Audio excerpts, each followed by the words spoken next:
حماسہ حسینی باب دوم مجلس نمبر 1 کربلا کے حادثے کے دو رخ۔ بسم اللہ الرحمن الرحیم، الحمد للہ رب العالمین باری الخلائق اجمعین، والصلاة والسلام علی عبد اللہ ورسولہ وحبیبہ وصفیہ سیدنا ونبینا ومولانا ابی القاسم محمد وآلہ الطیبین الطاہرین المعصومین۔ اعوذ باللہ من الشیطان الرجیم۔ یا قومی ان کان کبر علیکم مقامی وتذکیری بآیات اللہ فعلی اللہ توکلت فاجمعوا امرکم وشرکاءکم ثم لا یکن امرکم علیکم غمۃ ثم اغدوا الی ولا تنظرونی۔ اے میری قوم، اگر میرا ٹھہرنا اور خدا کی آیتوں کا چرچا کرنا تم پر شاق و گراں گزرتا ہے تو میں خدا ہی پر بھروسہ رکھتا ہوں، پس تم اور تمہارے شریک سب مل کر اپنا کام ٹھیک کر لو، تمہاری بات تم پر مخفی نہ رہے، پھر میرے ساتھ کر گزرو اور مجھے مہلت نہ دو۔ ہماری گفتگو کا موضوع حسینی حماسہ ہے۔ میں سب سے پہلے لفظ حماسہ کی، جو فارسی زبان میں زیادہ استعمال ہوتا ہے، آپ کی خاطر وضاحت کر دوں۔ لفظ حماسہ کے معنی شدت اور سختی کے ہیں۔ کبھی یہ لفظ شجاعت اور حمیت کے لیے استعمال ہوتا ہے۔ شعر کے عالم شعروں کے مجموعے کا شعر کی اقسام اور مقاصد کے لحاظ سے الگ الگ نام رکھ دیتے ہیں۔ بعض نظموں کو غنائی، بعض کو حماسی یعنی رزمیہ، بعض کو واضی اور نصیحتی، اور بعض کو رسائی اور بعض کو مدحی کہتے ہیں۔ حافظ کی غزلیات اور دیوان سعدی کی، شمس تبریزی کا دیوان غنائی مجموعے ہیں، یعنی ان کا ہدف عرفان الہی ہے، لیکن کم سے کم نشیب کے لحاظ سے ان کی زبان عاشقانہ ہے۔ محبوب کے حسن اور کج ادائی کی باتیں ہیں، جدائی کے دکھ، شب ہجر کے طول اور وصل کے دنوں کے مختصر ہونے کے تذکرے ہیں۔ فکر بلبل ہمیں آنست کے گل شد یارش، گل در اندیشے کہ چوں عشوے کند در کارش، دل ربائی ہمیں آن نیست کے عاشق بکشند، خواجہ آنست کے باشد غم خدمت گارش۔ یہ غنائی شعر ہیں، اگرچہ آخر میں ایک بہت مزیدار اور بلند پایا عرفانی معنی تک رسائی ہو جاتی ہے۔ حافظ کا یہی طور ہے۔ اس شعر کے آخر میں کہتا ہے: صوفی سرخوش ازین است کے کج کرد کلاہ، بدو جام دیگر آشفت شود دستارش۔ غنائی شعر زیادہ ہیں۔ شعر رسائی یا مرثیہ دین کے بزرگوں، دنیا کے دوسرے بڑے لوگوں اور ان لوگوں کے لیے جو خیر و برکت کا موجب رہے ہیں کہا گیا ہے۔ یہ شعر کی دوسری قسم ہے۔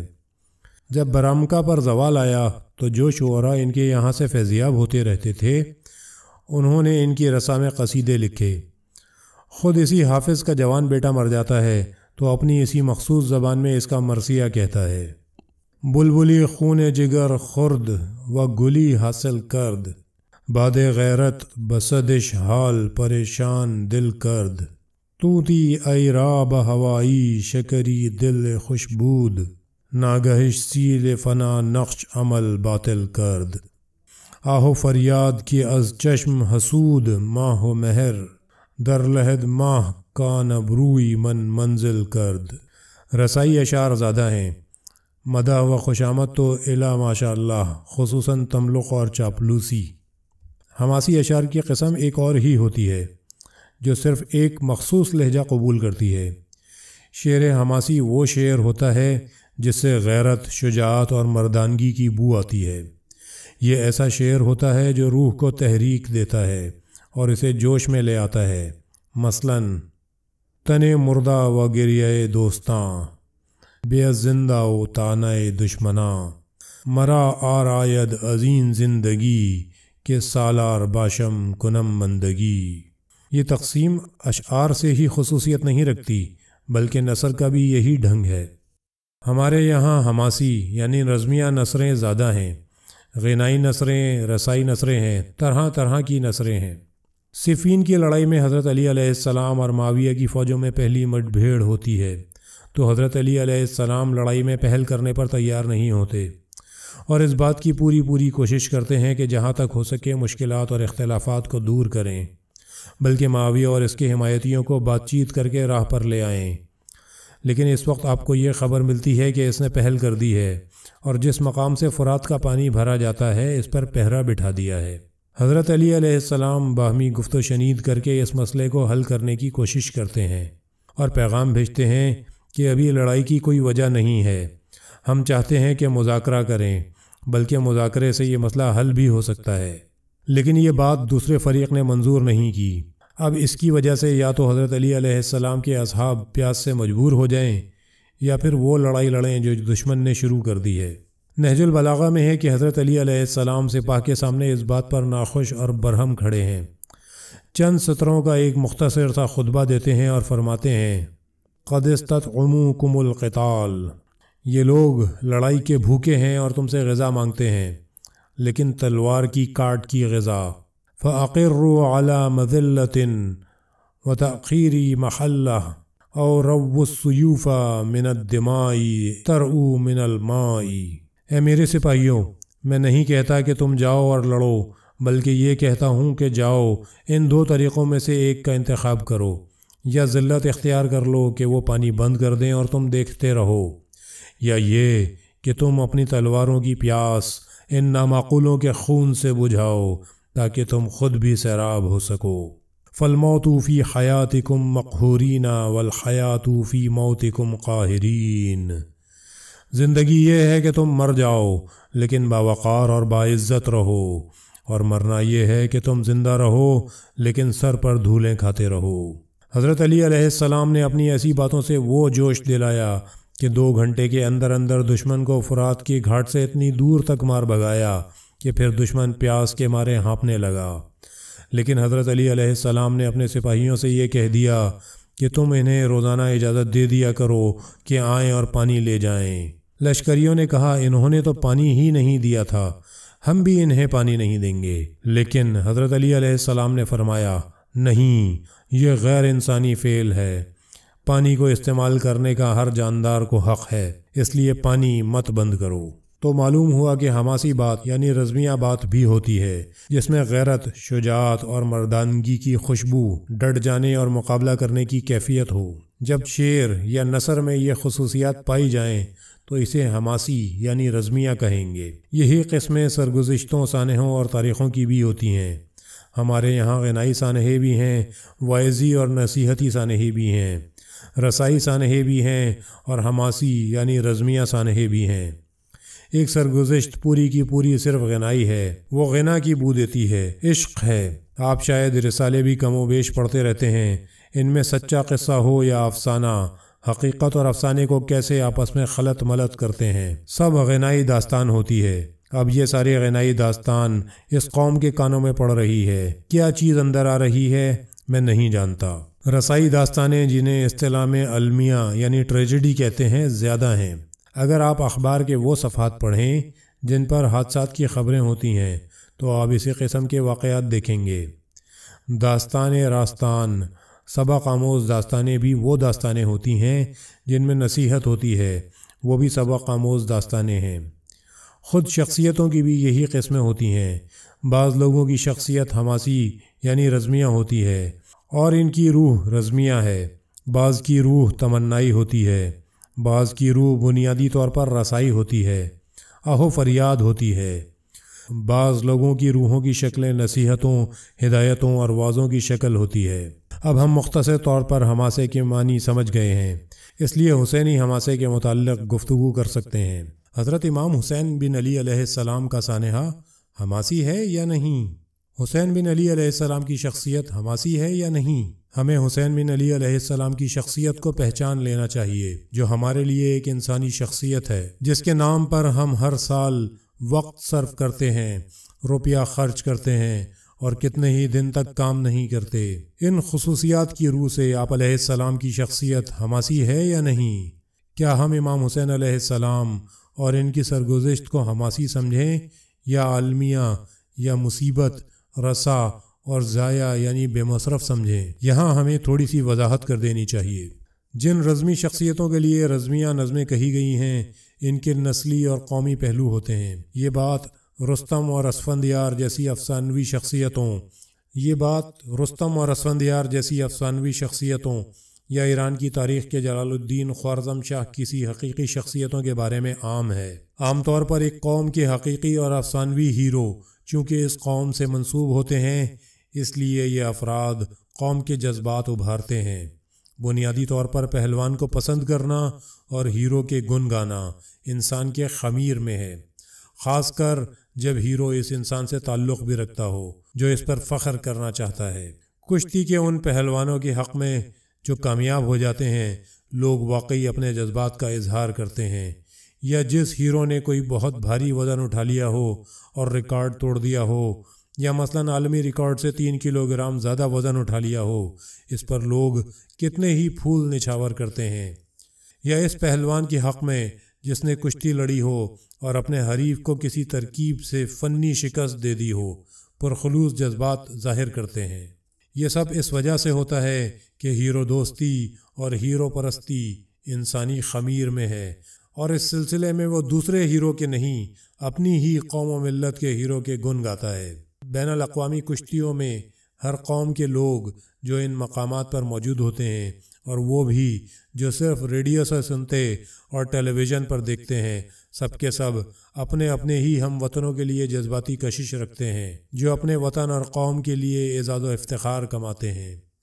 ہم جس وقت رستم، اسفندیار اور افراسیاب کی داستانیں اور اسی قسم کی چیزیں پڑھتے ہیں تو چونکہ یہ کہتے ہیں کہ افراسیاب ماوراء نہر کے علاقے اور ایک غیر قوم کا فرد تھا اور رستم ایرانی قوم سے تعلق رکھتا تھا، لہٰذا ہمارا دل از خود یہ چاہنے لگتا ہے کہ جیت رستم کی ہی ہو، اور افسانہ نگار نے بھی داستانوں اور افسانوں کو اسی طرح تشکیل دیا ہے کہ ہماری دلی خواہش کے مطابق ہو جائیں، یعنی ہمیشہ دوسرا فریق مغلوب اور محکوم ہو اور یہ فریق غلبہ پائے اور جیت جائے۔ یہ رزمیے قومی رزمیے ہیں، یعنی ایک مقررہ قوم اور نسل اور ایک مقررہ پانی اور مٹی سے مخصوص ہیں۔ لیکن امام حسین علیہ السلام کے معاملے میں بات اس سے مختلف ہے۔ امام حسین علیہ السلام ایک رزمی شخصیت تو ہیں، لیکن ایسی نہیں جیسی جلال الدین خوارزم شاہ کی ہے، اور نہ رستم جیسی افسانوی ہے۔ امام حسین علیہ السلام کی شخصیت حماسی ہے، لیکن انسانیت کا رزمیہ، بشریت کا رزمیہ ہے، قومیت کا رزمیہ نہیں ہے۔ امام حسین علیہ السلام کی بات، امام حسین علیہ السلام کا عمل، امام حسین علیہ السلام کا سانحہ، امام حسین علیہ السلام کی روح، غرض امام حسین علیہ السلام کی ہر چیز جوش ہے، جذبہ ہے، سبق ہے، قوت آفرین ہے۔ لیکن کس قسم کی قوت آفرین، کس قسم کا سبق؟ کیا اس لحاظ سے جیسے کوئی کسی خاص قوم سے منسوب ہوتا ہے، یا اس لحاظ سے کہ مشرقی ہے، یا اس پہلو سے جیسے کوئی عرب ہے اور غیر عرب ہے، یا بعض ایرانیوں کے قول کے مطابق اس اعتبار سے کہ آپ علیہ السلام کی بیوی ایرانی ہیں؟ بنیادی طور پر امام حسین علیہ السلام کے وجود میں اس قسم کا کوئی رزمیہ نہیں مل سکتا۔ چنانچہ امام حسین علیہ السلام کے نہ پہچانے جانے کی وجہ بھی یہی ہے، چونکہ ان کا حماسہ رزمیہ اس قسم کے رزمیوں سے مختلف اور بلند تر ہے، انہیں کم ہی لوگ پہچان سکتے ہیں۔ اب ہمیں یہ دیکھنا ہے کہ اصلیت کیا ہے۔ آپ سخت رزمی ہونے کے لحاظ سے اور رزمی کی بلندی اور رفعت کے لحاظ سے اوروں سے بالکل مختلف تھے، قومی اور ملی نقطہ نظر سے نہیں بلکہ انسانی نقطہ نظر سے۔ حضرت امام حسین بن علی علیہ السلام کی شخصیت جیسی دنیا کی کوئی ایک بھی رزمی شخصیت پیش نہیں کر سکیں گے۔ امام حسین علیہ السلام انسانیت کا ترانہ ہے، انسانیت کا نغمہ ہے، اس وجہ سے اپنی نظیر نہیں رکھتے۔ میں یہ بات جرت کے ساتھ کہتا ہوں کہ ان کی مثال نہیں ملتی۔ آپ کو دنیا میں حسین بن علی علیہ السلام کا سا رزمیہ نہیں مل سکتا، چاہے اس کو قدرت اور قوت کے نقطہ نظر سے دیکھا جائے اور چاہے اس کو بلندی اور رفعت اور اس کے انسانی ہونے کے نقطہ نظر سے ڈھونڈتے رہیے۔ بدقسمتی سے ہم لوگ اس رزمیے کو پہچان نہیں پائے ہیں، اس کی قدر و قیمت اور وقار و شرافت کو سمجھ نہیں پائے ہیں۔ عاشور کے سانحے اور کربلا کی تاریخ کے 2 صفحے ہیں، ایک صفحہ سفید اور نورانی ہے اور دوسرا صفحہ کالا اور تاریک۔ دونوں صفوں کی مثال نہیں ملتی، اور اگر ملتی بھی ہوگی تو بہت کم۔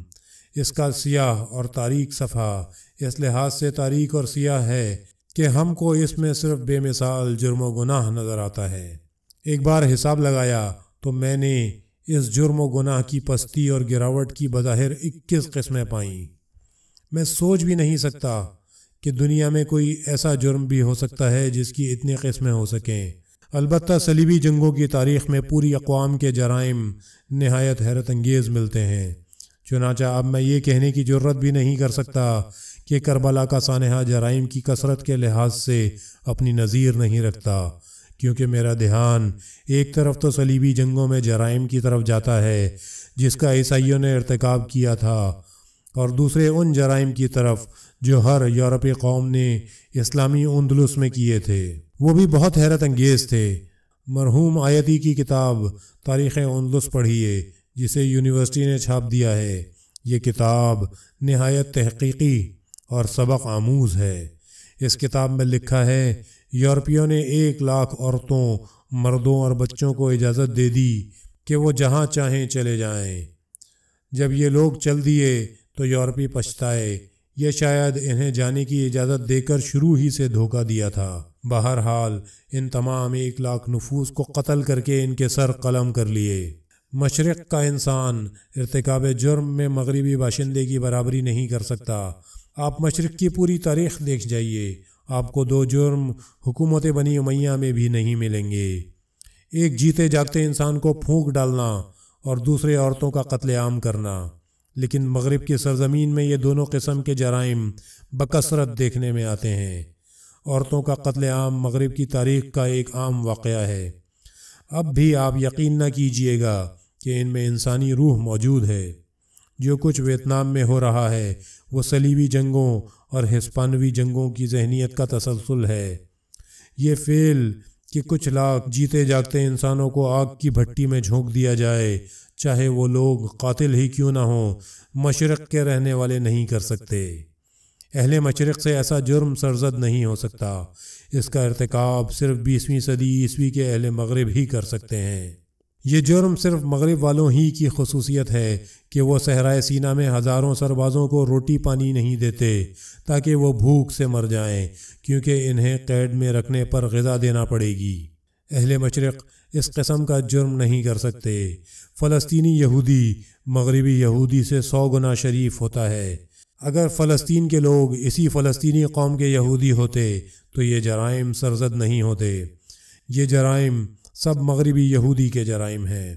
بہرحال میں یہ کہنے کی تو جرت نہیں کر سکتا کہ کربلا سا گھناؤنا جرم دنیا میں سرزد ہی نہیں ہوا ہے، البتہ یہ کہہ سکتا ہوں کہ مشرق کی سرزمین میں سرزد نہیں ہوا ہے۔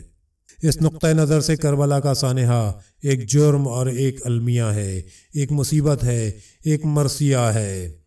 ہم جب اس صفحے پر نگاہ ڈالتے ہیں تو اس میں بے گناہوں کا قتل دیکھتے ہیں، جوانوں کا قتل دیکھتے ہیں، دودھ پیتے بچے کا قتل دیکھتے ہیں، گھوڑوں کی ٹاپوں میں لاشوں کی پامالی دیکھتے ہیں، ایک انسان کو پانی نہ پلانا دیکھتے ہیں، عورتوں اور بچوں کو کوڑے کھاتا دیکھتے ہیں، قیدی کو بے کجاوا اونٹوں پر سوار کراتے دیکھتے ہیں۔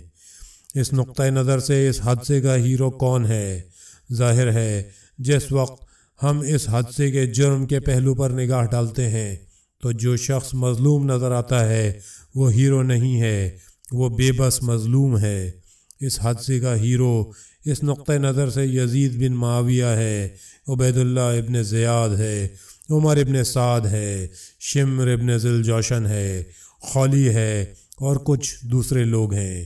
اسی لیے جب ہم اس تاریخ کے سیاہ صفحے کا مطالعہ کرتے ہیں تو صرف انسان کا جرم اور مرثیہ ہی دیکھتے ہیں۔ اب اگر ہم شعر کہنا چاہیں تو کیا کہیں؟ مرثیہ کہیں، کیونکہ مرثیے کے سوا اور کوئی بات بھی نہیں ہے جو ہم کہہ سکیں۔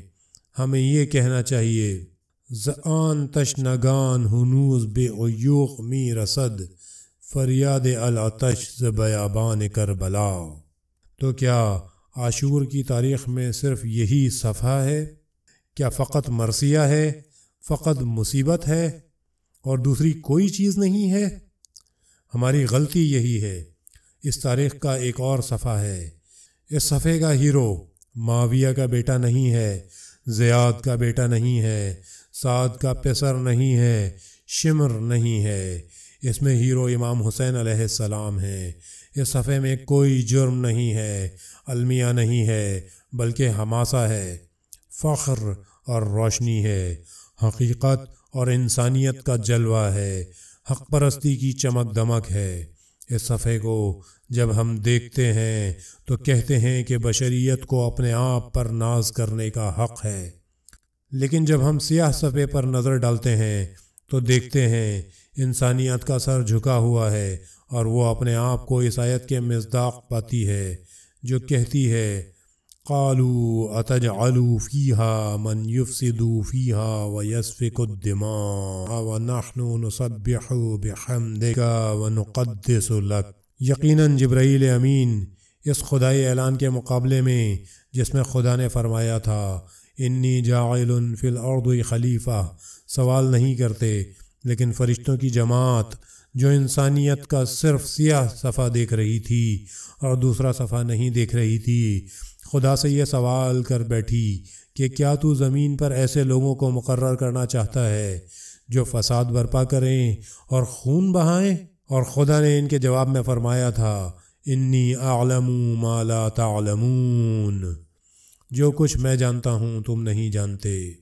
ایک صفحہ ایسا صفحہ ہے جس پر فرشتہ اعتراض کرتا ہے تو انسان سر جھکا لیتا ہے، اور دوسرا صفحہ ایسا ہے جس پر بشریت ناز کرتی ہے۔ ہم کربلا کے سانحے کا اس کے کالے صفحے کے نقطہ نظر سے ہی کیوں مطالعہ کریں؟ ہمیشہ کربلا کے جرائم ہی کیوں گناتے جائیں؟ ہم ہمیشہ امام حسین بن علی علیہ السلام کا مطالعہ اس پہلو سے کیوں کرتے رہیں جو قاتلوں کے جرائم سے متعلق ہے؟ ہم امام حسین بن علی علیہ السلام کے نام سے ان نعروں کو کیوں نسبت دیں اور کیوں لکھیں جو عاشور کے تاریک صفحے سے حاصل کیے جائیں؟ ہم اس قصے کے روشن صفحے کا مطالعہ کم کیوں کرتے ہیں، جبکہ اس داستان کا حماسی پہلو اس کے جرمیہ پہلو سے 100 گنا بھاری ہے، اس کی چمک دمک اس کی تاریکی سے کہیں زیادہ ہے۔ ہمیں یہ ماننا چاہیے کہ حسین بن علی علیہ السلام کے ایک جانی دشمن ہم بھی ہیں جو اس تاریخ کا صرف ایک ہی صفحہ پڑھتے ہیں اور دوسرا صفحہ نہیں پڑھتے۔ امام حسین علیہ السلام کے وہ لوگ بھی قاتل ہیں جنہوں نے اس تاریخ کے مقصد میں تحریف اور تبدیلی کر دی ہے اور کر رہے ہیں۔ امام حسین علیہ السلام کو دشمنوں نے ایک ہی دن قتل کر ڈالا اور ان کا سر ان کے تن سے جدا بھی کر دیا، لیکن امام حسین علیہ السلام فقط ایک جسم ہی نہیں ہے۔ امام حسین علیہ السلام ہماری تمہاری طرح نہیں ہے۔ امام حسین علیہ السلام کی ذات ایک مکتب ہے جو آپ علیہ السلام کی موت کے بعد اور زیادہ زندہ ہو جاتا ہے۔ بنی امیہ کی حکومت سمجھتی تھی کہ حسین علیہ السلام کو قتل کر دیا اور بات ختم ہو گئی، لیکن یہ بات بڑی دیر سے سمجھ میں آئی کہ مردہ حسین علیہ السلام ان کے لیے زندہ حسین علیہ السلام سے زیادہ تکلیف دہ اور خطرناک ہیں۔ امام حسین علیہ السلام کی قبر روحانیوں کا کعبہ ہے۔ حضرت زینب سلام اللہ علیہا نے بھی یزید سے یہی کہا تھا، تو نے غلطی کی ہے۔ فَقِدْ كَيْدَكَ وَاسْعَ سَعْيَكَ نَاصِبْ جَهْدَكَ فَوَاللَّهِ لَا تَمْحُوا ذِكْرَنَا وَلَا تُمِيتُوا وَحْيَنَا۔ تو اپنی اسکیم پر عمل کر لے، لیکن اطمینان رکھ، تو میرے بھائی کو قتل کر کے مٹا نہیں سکتا۔ میرے بھائی کی زندگی کا انداز ہی دوسرا تھا، وہ مرا نہیں ہے اور بھی زندہ ہو گیا ہے۔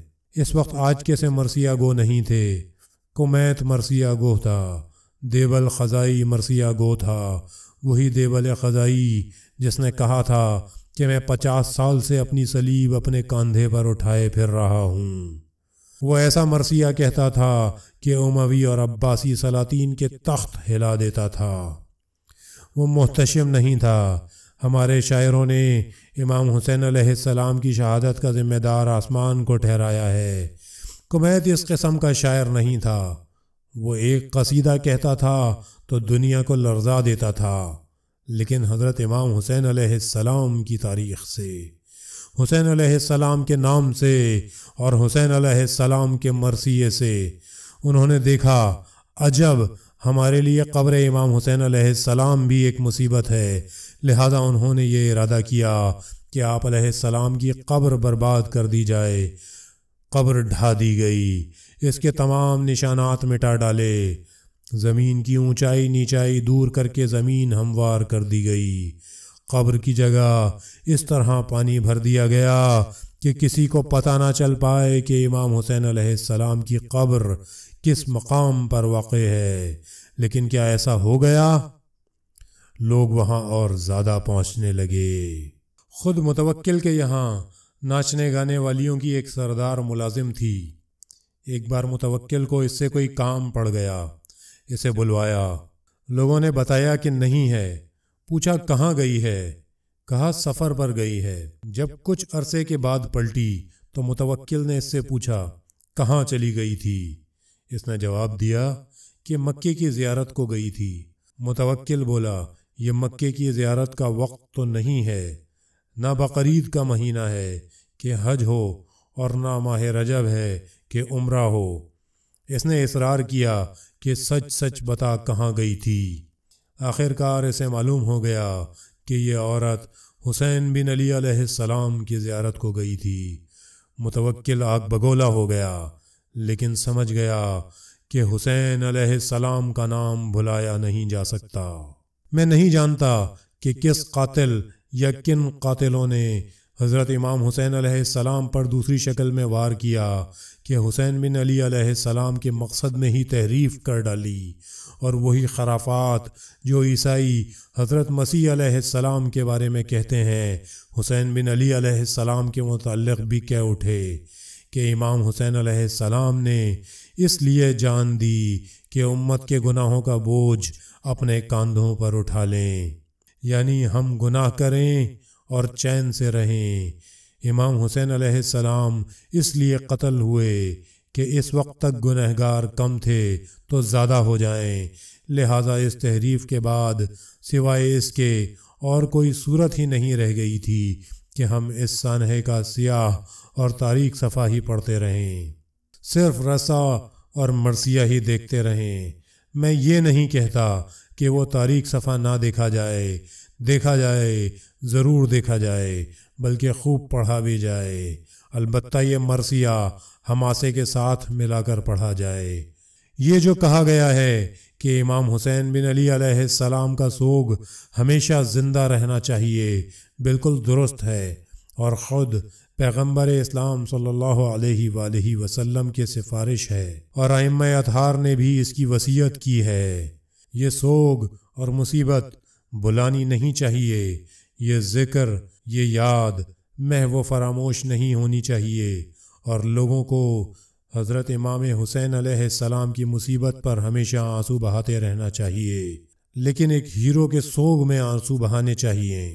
تو پہلے امام حسین علیہ السلام کا آپ کے سامنے ہیرو ہونا طے پائے، اور پھر آپ ہیرو کے غم میں روئیں، ورنہ ایک ضائع ہو جانے والے بیچارے مجبور اور مظلوم پر رونا کیا، اس کے لیے پوری قوم کا رونا کوئی معنی نہیں رکھتا۔ ہیرو کے سوگ میں روئیے تاکہ آپ ہیرو کے جذبات پیدا کر سکیں، تاکہ ہیرو کی روح کا ایک عکس آپ کی روح پر پڑے، اور آپ میں بھی کسی حد تک حق اور حقیقت کے بارے میں غیرت و حمیت پیدا ہو سکے، آپ بھی انصاف طلب ہو سکیں، آپ بھی ظلم اور ظالم سے جنگ کریں، آپ بھی آزادی کے طلبگار ہوں، آزادی کے احترام کے قائل ہوں، آپ کو بھی یہ خیال آئے کہ عزت نفس کیا چیز ہوتی ہے، شرافت اور انسانیت کیا ہوتی ہے، کرامت یعنی بزرگی اور عظمت کسے کہتے ہیں۔ جب ہم حسینی تاریخ کا روشن صفحہ پڑھ لیں گے تب ہی ان کے سوگ کے پہلو سے فائدہ اٹھا سکیں گے، ورنہ بیکار ہوگا۔ ہم یوں سوچتے ہیں کہ حسین بن علی علیہ السلام اس دنیا میں یہ امید رکھتے ہیں کہ لوگ ان کے ساتھ ہمدردی کریں، یا نعوذ باللہ حضرت فاطمہ الزہرا سلام اللہ علیہا 1400 سال کے بعد بھی پروردگار کی رحمت کے قرب میں یہ آس لگائے بیٹھی ہیں کہ 4 ٹوٹے پھوٹے شکستہ و درماندہ آدمی ان کے لیے روئیں تاکہ ان کے دل کو تسلی اور دلاسا دے سکیں۔ چند سال پہلے میں نے ایک کتاب میں دیکھا تھا کہ مصنف نے حضرت امام حسین بن علی علیہ السلام اور حضرت عیسیٰ علیہ السلام کا موازنہ کیا تھا۔ اس نے لکھا تھا کہ عیسائیوں کا عمل مسلمانوں کے عمل سے بہتر اور افضل ہے، کیونکہ عیسائی حضرت عیسیٰ علیہ السلام کی شہادت کے دن جشن کرتے ہیں اور خوشی مناتے ہیں، لیکن شیعہ امام حسین علیہ السلام کی شہادت کے دن مرثیے پڑھتے اور روتے ہیں۔ ان لوگوں کا عمل ان لوگوں کے عمل سے اس لیے افضل ہے کہ وہ شہادت کو حضرت عیسیٰ بن مریم علیہ السلام کی ناکامی نہیں، کامیابی سمجھتے ہیں، اور چونکہ کامیابی سمجھتے ہیں اس لیے خوشی مناتے ہیں۔ لیکن مسلمان شہادت کو ہزیمت جانتے ہیں، اور چونکہ ہزیمت جانتے ہیں روتے پیٹتے ہیں۔ لہذا وہ قوم مبارک ہے جو شہادت کو کامیابی سمجھتی ہے اور جشن مناتی ہے، اور اس قوم پر افسوس ہے جو شہادت کو شکست گردانتی ہے اور اس کی خاطر مرثیہ خوانی کرتی ہے۔ اس کا جواب یہ ہے کہ اول تو مسیحی دنیا جو اس شہادت کی خوشی مناتی ہے، اس کی تہ میں وہ فضول عقیدہ کار فرما ہے جس کے روح سے حضرت عیسیٰ علیہ السلام اس لیے مارے گئے ہیں کہ ہمارے گناہوں کا بوجھ اپنے ذمے لے لیں۔ اب چونکہ وہ اپنے خیال خام میں ہلکے پھلکے اور گناہوں سے پاک و صاف ہو چکے ہیں، لہذا جشن مناتے ہیں۔ حقیقت میں وہ اپنے خیال کے مطابق اپنا بوجھ ہلکا ہونے کی خوشی مناتے ہیں، اور یہ محض فضول سی بات ہے۔ دوسرے اسلام اور تحریف شدہ مسیحیت کا وہ فرق ہے کہ اسلام ایک اجتماعی دین ہے اور مسیحیت ایک ایسا دین ہے جس میں سب کچھ اخلاقی نصائح ہیں۔ دوسری طرف یہ بات ہے کہ کسی سانحے پر ہم کبھی ایک فرد کی حیثیت سے نظر ڈالتے ہیں اور کبھی اجتماعی حیثیت سے۔ اسلام کے مطابق امام حسین بن علی علیہ السلام کی شہادت ایک فرد کے نقطۂ نظر سے کامیاب تھی۔ حضرت حسین بن علی علیہ السلام کے لیے شہادت ہار تھی یا جیت؟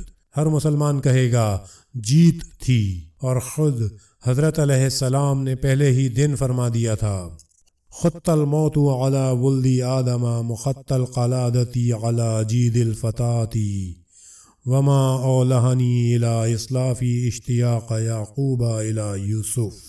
ایک انسان کی نظر سے اور خود شہید کی نظر سے شہادت کامیابی ہوتی ہے۔ یہ ضروری نہیں ہے کہ مسیحی ہی کہیں، تقریباً 1350 سال پہلے خود اسلام کے پیشواؤں نے بھی یہ بات کہی ہے۔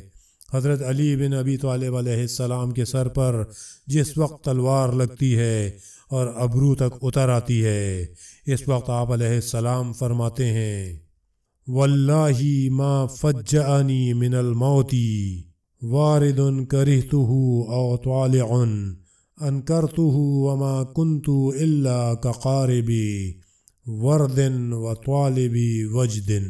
خدا کی قسم، یہ ناگہانی موت جو مجھے آئی ہے اور یہ ناگہانی وار جو میں نے کھایا ہے مجھے بالکل ناگوار نہیں ہے۔ میں تو اس پر فخر کرتا ہوں اور اس دن کی تمنا رکھتا تھا۔ خدا کی قسم، میری مثال اس عاشق کی سی ہے جو اپنے معشوق کے پاس پہنچ گیا ہو۔ بقول شاعر، دیدار یار غائب دانی چه ذوق دارد، ابرے کے در بیاباں برتش نئی ببارد۔ اس چوٹ کھانے کی حالت میں میری مثال ان لوگوں کی سی ہے جو اندھیری رات میں پانی ڈھونڈتے پھرتے ہیں اور اچانک پانی تک پہنچ جاتے ہیں۔ دوش وقت سحر از غصے نجاتم دادند، اندر میان ظلمت شب آب حیاتم دادند۔ یہ بات تو ہوئی ایک شخص اور ایک فرد کے نقطۂ نظر سے، لیکن اسلام کا اور پہلو بھی ہے۔ وہ معاملات کا ہمیشہ صرف شخصی پہلو سے ہی مطالعہ نہیں کرتا، بلکہ اجتماعی پہلو سے بھی مطالعہ کرتا ہے۔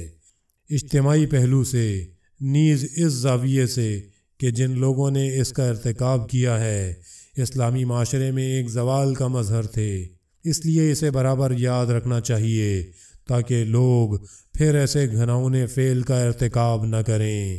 یہ وہی افسوس اور پچھتاوا ہے جو ایک قوم کہتی ہے ہم مسلمانوں نے ایسا کام کیا، ان لوگوں پر لعنت ہو جنہوں نے ایسا کام کیا تھا، ہم اب پھر ایسا کام نہیں کریں گے۔